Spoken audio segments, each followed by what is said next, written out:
సున్నితమైన మతపరమైన భావాలను తాకేలా ఉండటం వల్లే ఈ చర్చ చాలా పెద్దగా మారింది. అయితే వీటన్నిటికీ సమాధానం లేదా అంటే ఖచ్చితంగా ఉండదు. ఏ పండితుడిని అడిగినా కూడా చెప్తాడు, అడిగితే తెలిసిపోతుంది. అప్పుడు ఇంకా సమస్య ఉంటుంది, ఆ మార్గంలో ప్రయాణించడం తప్ప. అందుకే ఎవరిని అడగకుండా ఇలా విద్యా సంస్థల్లో విద్యార్థుల మీద రుద్దుతూ ఉన్నాడు. కానీ వీళ్ళు తెలియక మాట్లాడే మాటలు కాదు, కేవలం హిందుత్వం మీద విషం జిమ్మే ప్రయత్నం ఇది. ఈయన ప్రశ్నలకు సమాధానం చెప్పే ప్రయత్నం చేస్తాను చూడండి. ఈయన మొదటి ప్రశ్న ఏంటిది? ఒక దేవుడు రాక్షసుని వధ చేయడానికి ఎందుకు భూమికి రావాలి?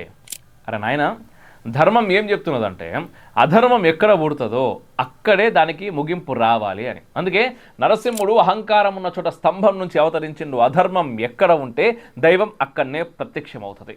ఇది ధర్మసూత్రం. దేవునికి సమస్త శక్తులు ఉంటే పరలోకం నుండే ఎందుకు చేయలేని అడిగినావు కదా, అది కూడా చెప్తా.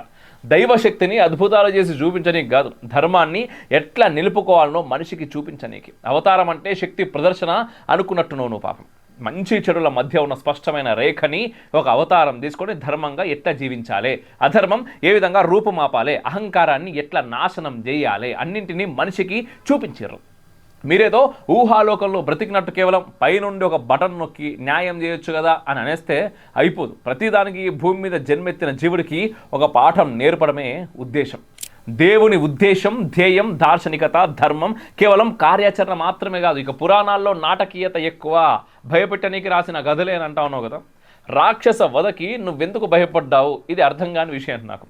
రాక్షసులు అనగానే కూరలు మీసాలు పర్వతం అంత ఎత్తు ఇలా ఇమాజిన్ చేసుకోవడం దగ్గరే మీ జ్ఞానం ఆగిపోయింది. రాక్షసుడు అంటే బాహ్య శత్రువు మాత్రమే కాదు, లోపలి కామ, క్రోధ, లోభం, మోహం, అహంకారం వంటి దుష్ట శక్తుల ప్రతీక. దేవుడు అంటే ధర్మం, సత్యం, న్యాయం, దయ, బుద్ధి లాంటి శక్తుల ప్రతీక. అంటే పురాణాలు అంటే కేవలం భయపెట్టడానికి కాదు, చెడు లక్షణాలని గెలవాలని చూపించడానికి, మనసును శుద్ధి చేయడానికి, ధర్మంగా జీవించడానికి మార్గం చూపబడ్డాయి అని రాయబడినాయి. పురాణ గాథలు వాస్తవం మరియు తత్వ ప్రతీకల కలయికనే. ఇది అర్థం కావాలంటే ఎన్నడన్నా పురాణాలు చదవాలి. చదవడం అంటే పైపైన చదివేస్తే ఇటువంటి అజ్ఞాన ప్రశ్నలే వస్తాయి. లోతుగా పరిశీలించాలి.